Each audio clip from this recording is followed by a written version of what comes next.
Hello. I tried hard Jesus Christ. This is to be La Forêt drunk commentary. to you. Ugh.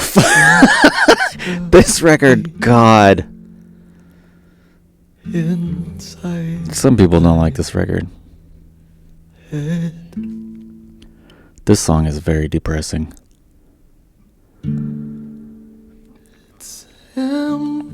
It was recorded in Chess Smith and Mia Osaki's living room, I think in December of 2003, before Fabulous Muscles had come out, but was done. I think it's the first song that was recorded for this record. Walk like my And single hope. it is a stone cold bummer. As you can tell, I've already had a couple boozes. Okay. Chess Smith on vibraphone. Mia Osaki on the bass. In their living room. When I was in their house, I spent the night, because they lived in Berkeley and I lived in Seattle at the time. And I was looking at porn on their computer, and this was still a relatively new thing at the time.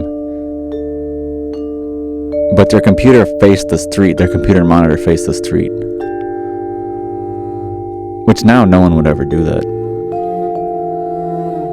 And Chess, who was, I guess, playing a show after we did this recording, walked up and very politely didn't say, "Hey, I saw you looking at porn on my computer while I was gone." He's a gracious person. I would expect nothing less from him.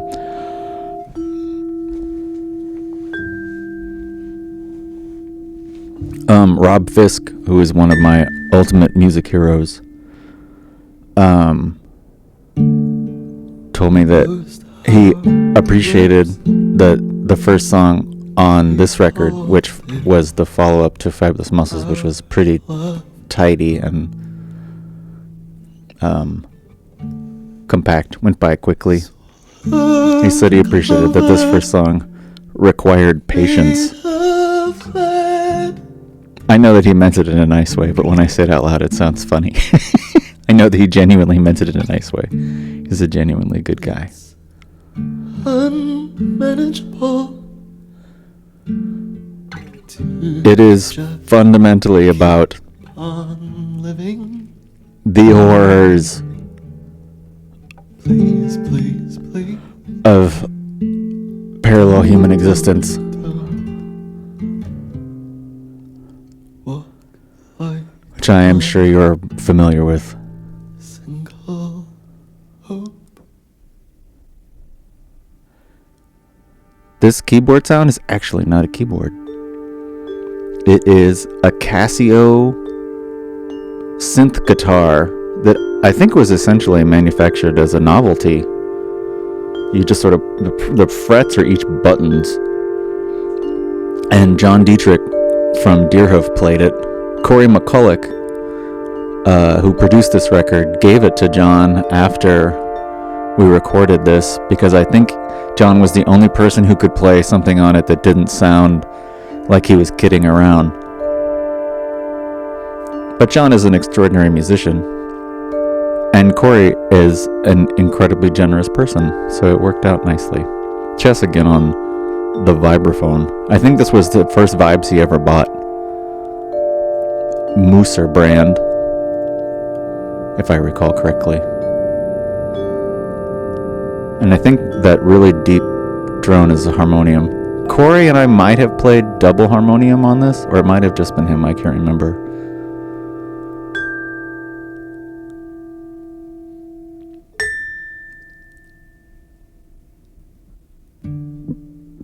I still have the guitar. This is a nylon string guitar. Guild. Corey gave it to me too. What a generous guy. He's giving away all his stuff. So many times. Mia again on grunting bass. This song actually is very upsetting to me, even after all this time. So I'm trying to be funny, but truthfully, it is an insatiable drag. Glug glug. You hear those glugs? Okay, Jesus Creebus! Alright, this is Muppet Face, which was the name of my friend's cat who died. Her name was Angel, good photographer, took a bunch of shoo-shoo promo shots of McElroy and Stewart. I can't remember what that wow wow wow sound is.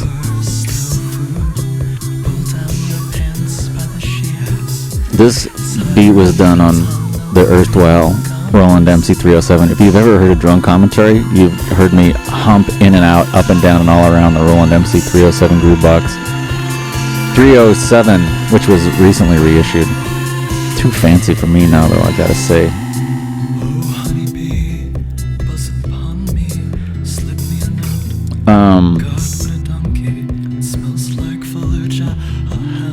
Fallujah, who was at the height of the Iraq War, which has yet to end, thanks, George Bush, and all shitheads in the military. The answer is still, fuck you.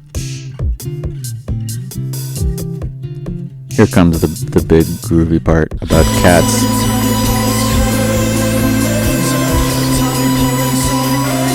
Still cats. Hope like a cat ghost. I have an infinite amount of sympathy towards dead cats and no sympathy towards dead militarists. But cats deserve it and they don't. Not unlike dogs. They don't deserve it either.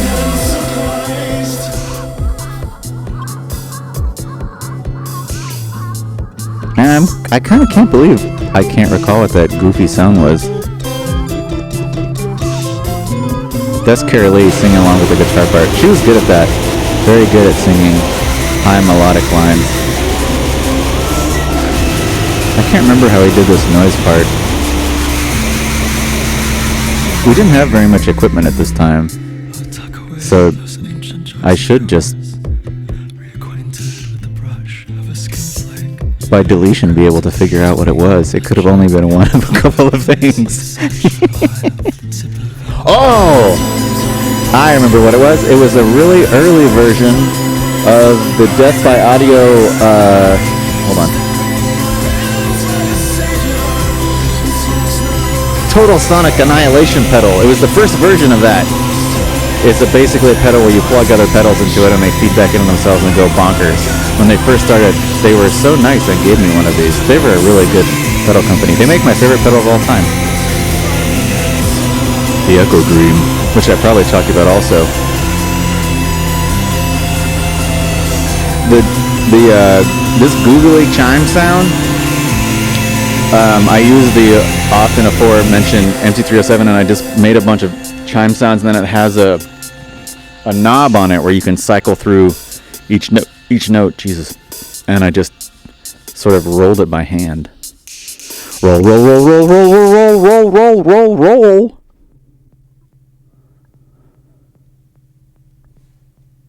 Oh, Mousy Toy. That's this one. Karen Lee and I lived together for a while. And we had this cat named Roberta. And Roberta liked to play with mousy toys. Little toy mouses covered in fur and feathers. Which is now kind of, I guess, sad. Sorry, mice, and sorry, birds. And she chewed them up. And when they got chewed up, I had them framed. And I had 7 of them in the frame. And it got so cold in Seattle that the cold made the glass in the frame crack. And I took it back to the frame store, and I gave it to the goth frame store operator and said, "Fix this immediately. This should not be cracked." And he looked dejected. The piano in this, I could not play the chords. Maybe I could now, but at the time I was an even worse keyboard player. Excuse me. Glug glug. So I just played each chord into a sampler, and then to play the chord progression, I just pressed each key on the sampler. You hear this tapping? That's me pretending to play those keys again. I mean, those buttons. It had to have been one of those Roland SP samplers. The wonderful Italian band Larson, who I'm friends with, covered the song. I was quite moved that they chose to cover it. I think their cover is probably better than the original. They're a good band. Right, and I used to live in Seattle, which I guess half of this was recorded in Seattle and half of it was recorded in Oakland and Berkeley. It was a horrible time. And I had this dream of when I moved away from Seattle to Oakland and I would get my own apartment, which I eventually did, and at which point I felt as if I had finally gotten my act together. I had this dream of having in a pot a lime tree in my living room where it could grow and be lime-ish. I guess part of this song is about having this dream of escaping anything.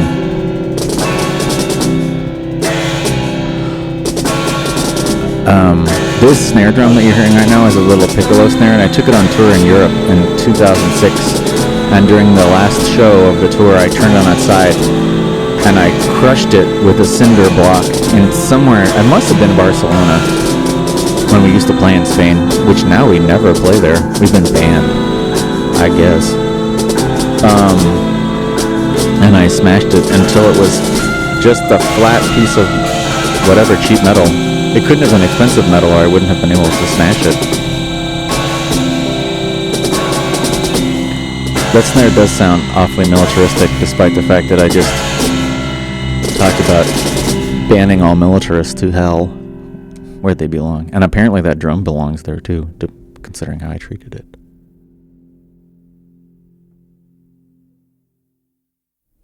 Song number 4, drink number 4, Pox.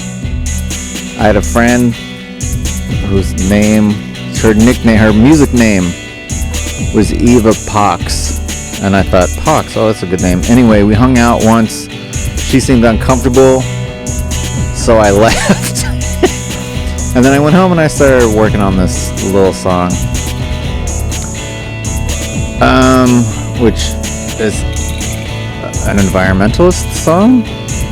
Horrifyingly, that this came out in 2005, and nothing has been done. Sorry, you're gonna die. I have a bag of barbiturates in the crawl space beneath my house that I keep there to use when the environmental situation gets unbearable. I figured it'd be easier to go out that way than to just deal with the Mad Max scenario that it is going to be post 2030 or 40 or 50 if we're lucky.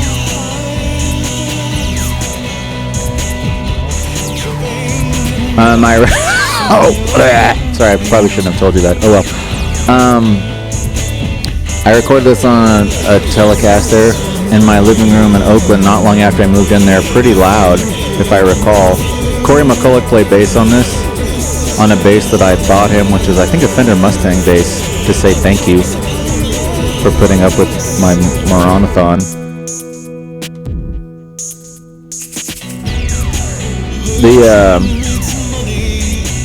That pew sound on the oft, say it with me everybody, Roland MC307. That when you turn it on, this is the first sound, this is the default sound, which I always thought was kind of dumb, but it seemed to work in this context, or not.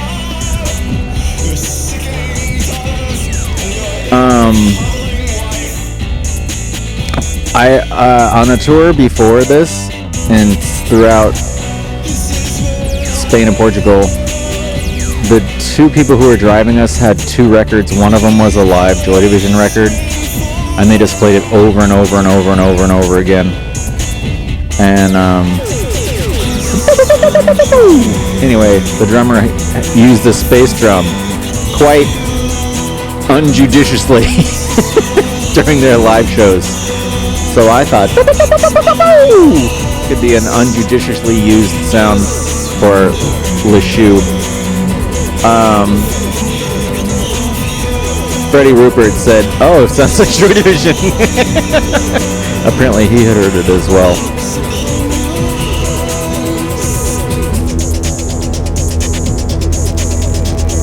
I just wanted to be quiet so you could really hear the boo boo boo boo boos.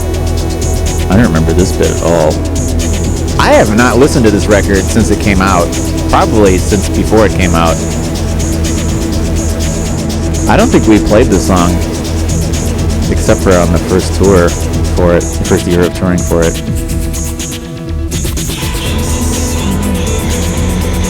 I think that's a for real piano which I had in my living room, quite out of tune. The guy, I asked the dude to come over and tune it. Have I talked about this before? I probably have. And he said it was too fucked up to tune. But he still charged me. I know I talked about this in another drunk commentary, but it's drunk commentary. What do you expect? Drunks are annoying.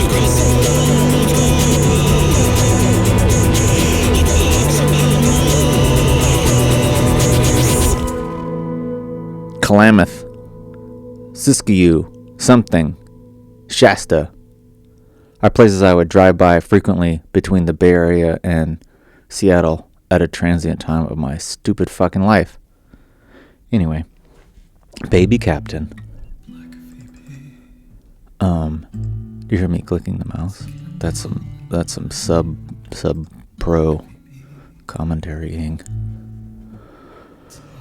I was hanging out with Nadell Teresi and we were going bird watching, and I had never seen a black phoebe before, which is mentioned in the beginning of this bit. Or maybe it's later in the song. Do you hear that airplane? That goes along with the clicking of the mouse. I live in a cheap part of the city, which means I'm under a flight control path. Oh well. If you live in a cheap part of the city, you have to just deal with people not giving a fuck. Anyway, so I was birdwatching with Nadell Teresi, and I had never seen a black phoebe before. It was early in birdwatching days, and we saw one together. And I said, "Oh wow, a black phoebe! I've never seen one before. They're really cute." And she seemed kind of disgusted with me that I had sung about one before I had ever seen one. I can't tell how I should feel about that. Maybe nothing. Baby Captain, that's when you look in the mirror and you sort of check your face out and you give yourself like a little extra face. I haven't heard this song in a long time. I don't remember this part. It's kind of cute, kind of Black Phoebe-ish.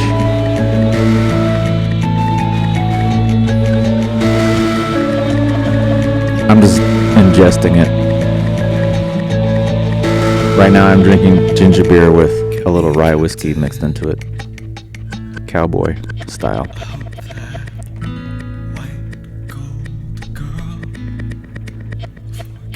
This... I can't tell if this kind of shitty kid I used to know named Connor or a shitty kid I used to know named Daniel told me they thought this was a dumb song.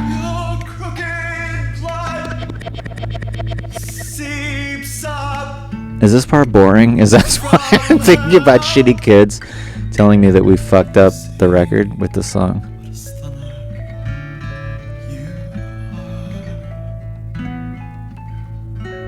I seem to remember the outro being kind of good, which is about to come up, so we'll soon see. Victorious outro.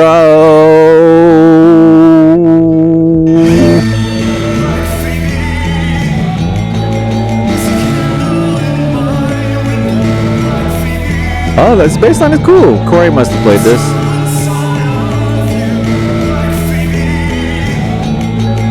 Fuck those guys. Fuck you, Daniel. Fuck you, Connor. You gotta wait for it, but this song is alright.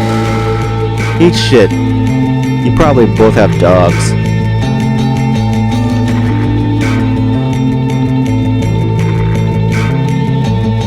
This bass line is a surprise. I was not expecting this. Oh, I wasn't expecting this kind of pedal tone smashy stuff. Although I suppose pedal tone smashy stuff defines 98% of my fucking musical ideas.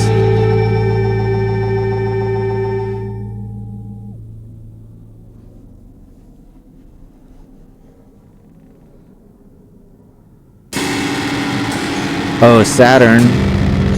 Oh, Saturn. This is about raping George Bush to death. Which at the time it came out, every time I would talk about it in an interview, I would have to say, CIA, dear fucking CIA.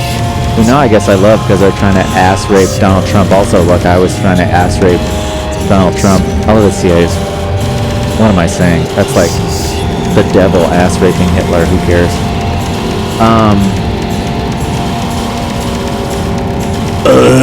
This is too much to think about. This match and this sheaf of wheat. So I had this postcard of Saturn, the god Saturn, chewing his son's head off, painted by Wake up your skin. This wine the Spanish guy. God, I've had a lot to drink. Sorry. You know who I'm talking about. I know who I'm talking about, but I can't say it out loud. It's a drunk secret. Anyway, I bought this postcard. I saw it in the Prado. How do I remember the Prado, but I can't fucking remember the Spanish guy's name? Jeebus. Alright, anyway. It's a metaphor, baby. A metaphor. I want to eat George Bush's head and rape him to death for being who he is and who he was and who he always will be. Anyway, but now I can say that and I don't have to worry about the CIA. Maybe I do. Dear CIA, I don't mean it. It's just for art. For faggy, faggy, faggy, faggy, faggy, faggy, faggy, faggy, faggy, faggy, faggy, faggy art.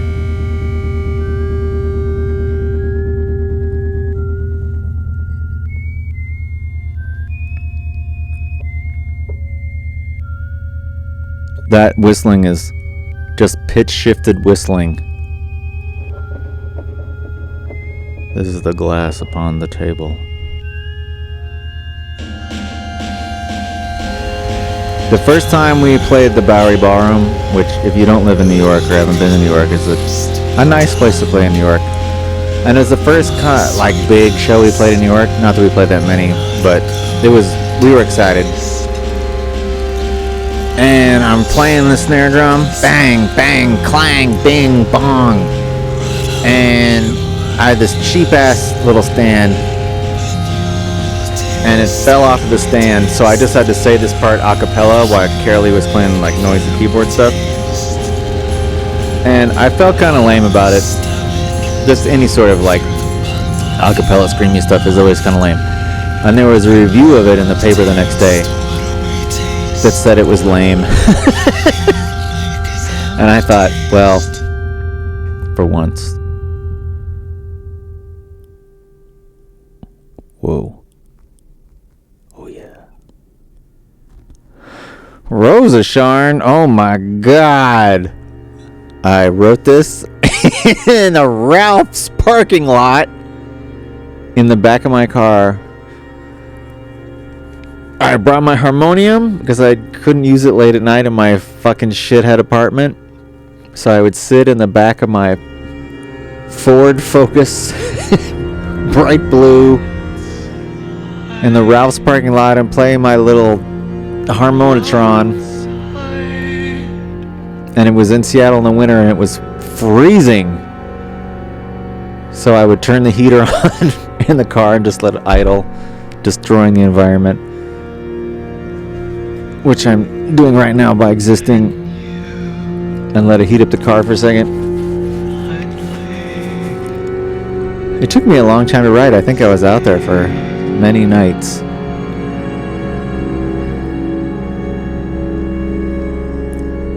There's 2 harmonium tracks and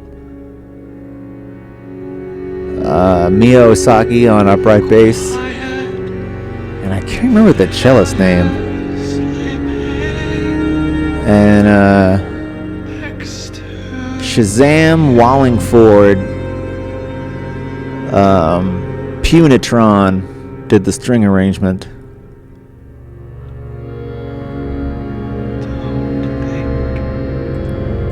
Which I think when we recorded it, it was really hard to follow everything. So it's all sort of smushed together. like a smush factory. Have you ever gone to a smush factory? You know what you could have done there? Fush factory. You could fucking reverse the whole thing. And instead of being at a smush factory, you could be at a fush factory. You hear this? It's the microkorg. Little guy. Little fake wooden sides. Little knobbity knobs on the top. Got some little teeny keys. Little teeny white keys. Little teeny black keys. If you move your head side to side really fast, they become little teeny gray keys. You hear this? All gray key music, mama. All gray key music, Roy Orbison. All gray key music. Poi Schmorbison, also known as Schmoy Porbison. Microkorg. Oh yeah.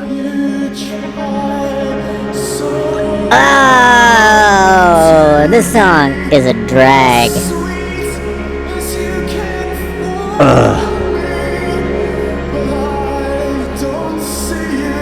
Okay, so this is gonna make me sound like a D-bag.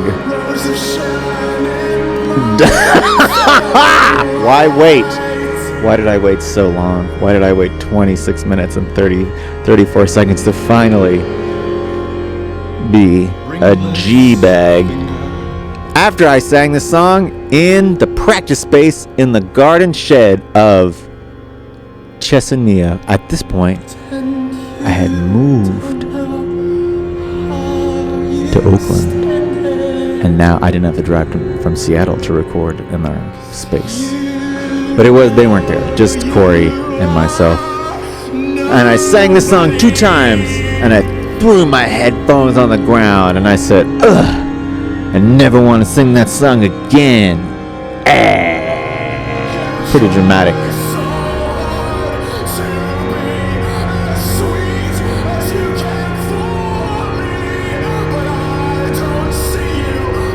Clang! It was like that. Although, I think we did tour it again. A time or 10. Despite my preferences. Listen to that harmonium jamming out. Listening to a lot of Nusrat Fateh Ali Khan records at this time. Shredding harmonia guys. I don't know any of their names. I wish that I did.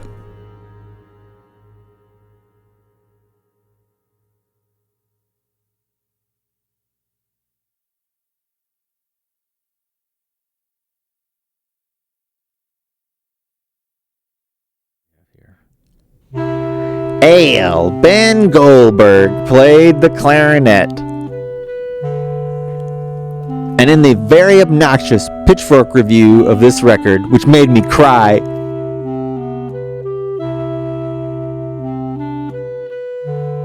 they said this was like smooth jazz. This is not like smooth jazz. Shut up. Yeah, eat that smooth jazz. Potato.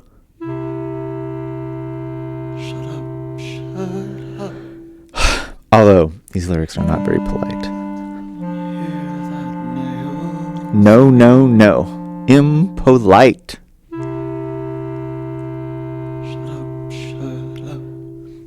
We played the song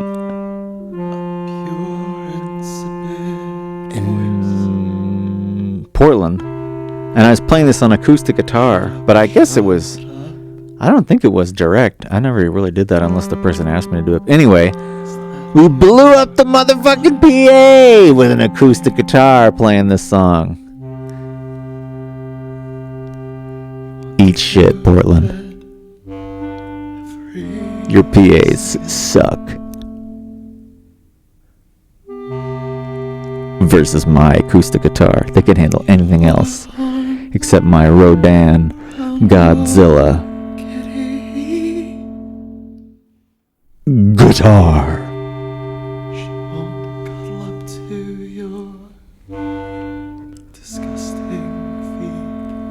I have to say, I think Disgusting Feet is a halfway decent lyric. The only one who won't. They refer to a very particular pair of disgusting feet. I don't remember these clangety clangs. It might be. I at one point made an instrument using all desk bells. I think there was 48 desk bells, and I had to go to 2 different Staples and 1 Office Max to get enough desk bells. They didn't have enough on hand. I drove around, and then I tried to group them all together. Some were almost the same pitch, some were exactly the same pitch, some were nowhere near each other except to be near enough pitched. And once in a while there was a wild rogue pitch, a rebel pitch, a motorcycle jacket pitch, a riding a surfboard onto the moon kind of pitch, a sitting on top of a cactus and swirling around in your own private jingle jangle jungle kind of pitch. That's what I'm talking about. An insipid voice.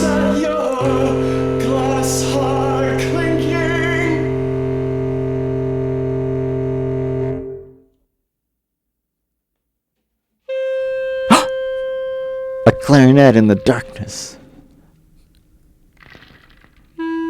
A shimmity shammity in the smarkness. 2 clarinets. 2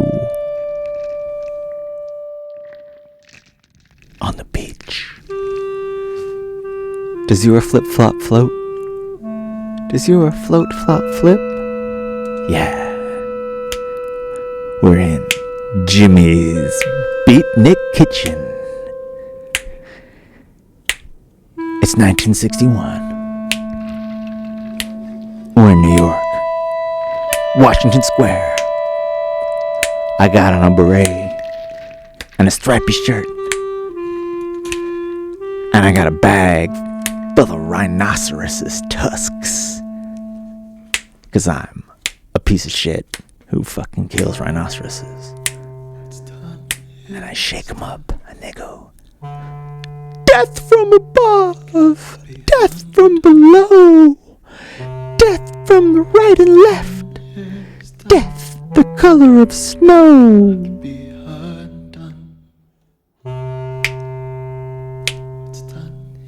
Mr. Clarinet.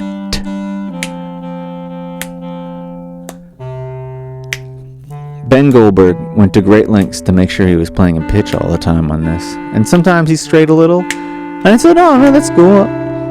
And he said, no, I gotta do it again. This is not smooth jazz.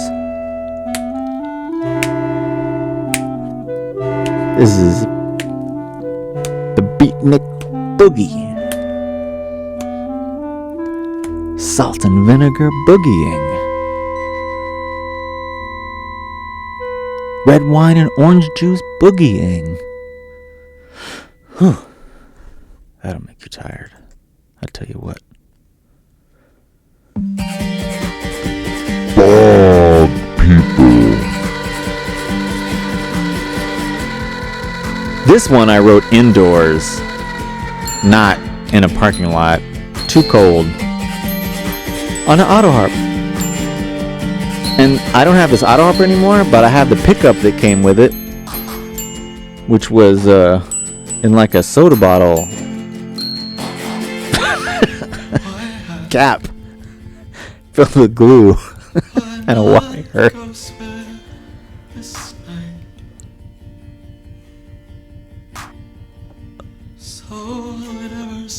I haven't heard this song in a long time.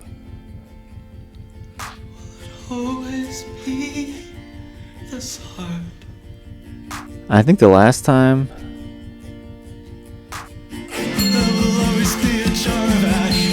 I don't know when the last time we played this was. Oh, this is bumming me out.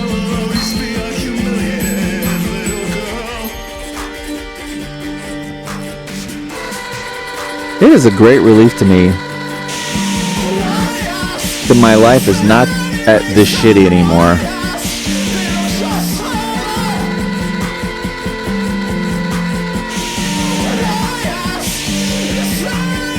The world is in a worse place.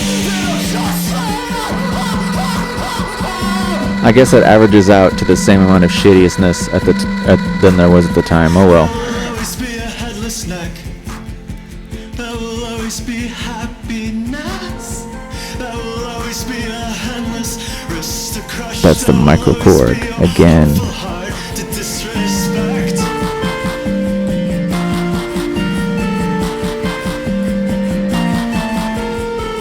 You know what that is, don't you? Girl, filled with 11-legged.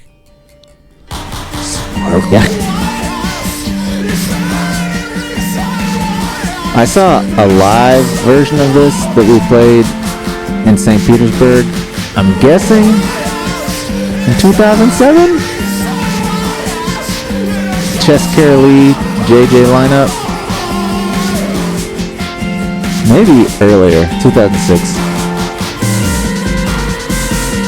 And I sang really bad.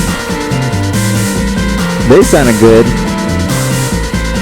I forgot about this. I completely forgot about it. This is much weirder than I remember it being. That's good. This is pretty dissonant.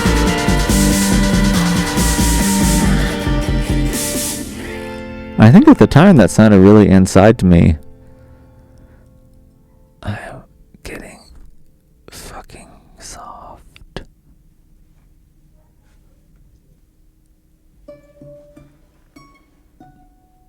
I'm not sure what instrument that is. Oh, I think it's gotta be pitch shifted.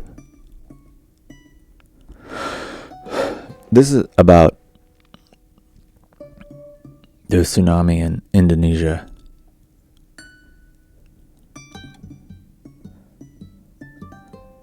And about having your children swept away by nature. Which has come from under the ocean. This is the first time I thought about witches in a long time. And it has yet to stop. Snatched my baby by the crook of her jaw. We did a shirt based on that line of a baby hooked on the crook of its jaw by a witch's talon, as noted in the song. Has gone from black to green.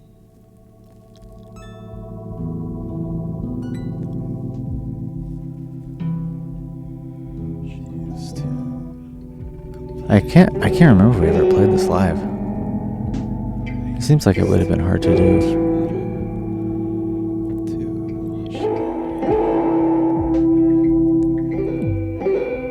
Just to know how to put it together.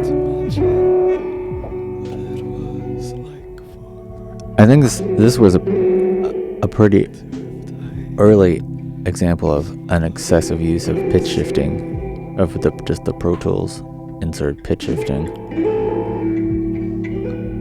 Now we do it all the time. I wouldn't be able to live without it.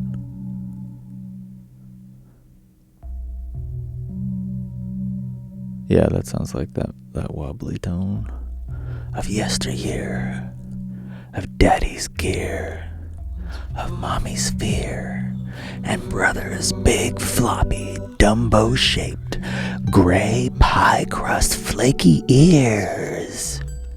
There is no way to light an altar for you. Everything is too wet.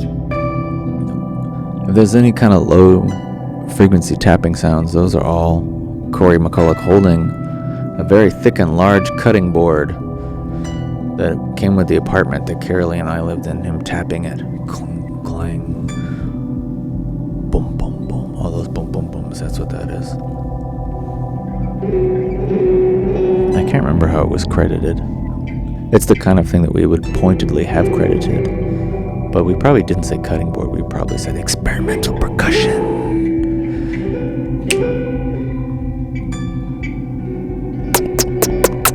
That's a kiss on your experimental percussion. I think we have played this live. Those lyrics seem somehow more embedded in my mind than they would have been otherwise. But I can't think of when it would have been. Perhaps it is a booze hallucination.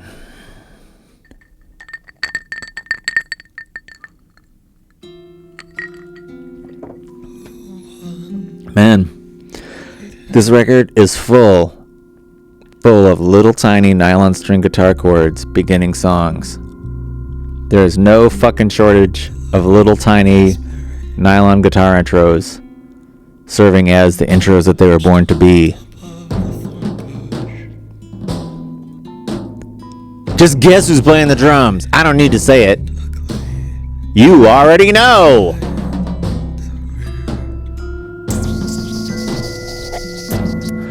This was a drum machine. I still have the sequences on this particular drum machine whose name you already know. And I can never erase them because I think they were really old. I think they were from a couple years ago because my dad was still alive when I think I wrote this drum sequence.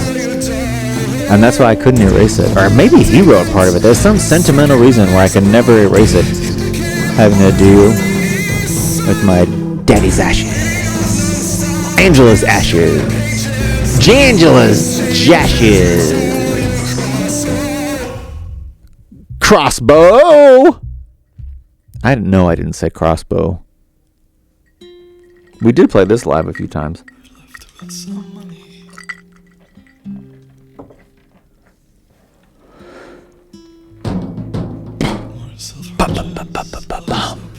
Bing bong boom boom ba ba boom.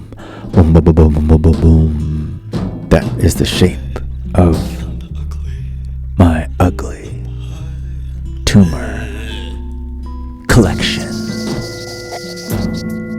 One of the first things I ever looked up on eBay was tumors. I thought, eBay? They must have everything. Can I buy a tumor?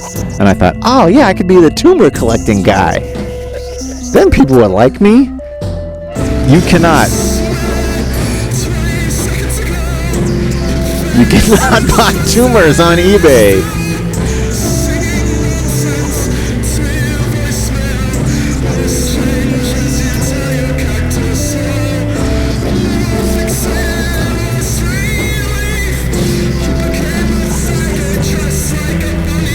You know.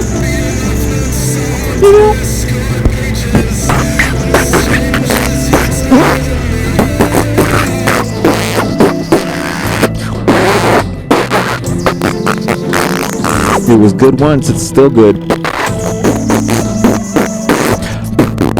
It was good in 1979. It's still good.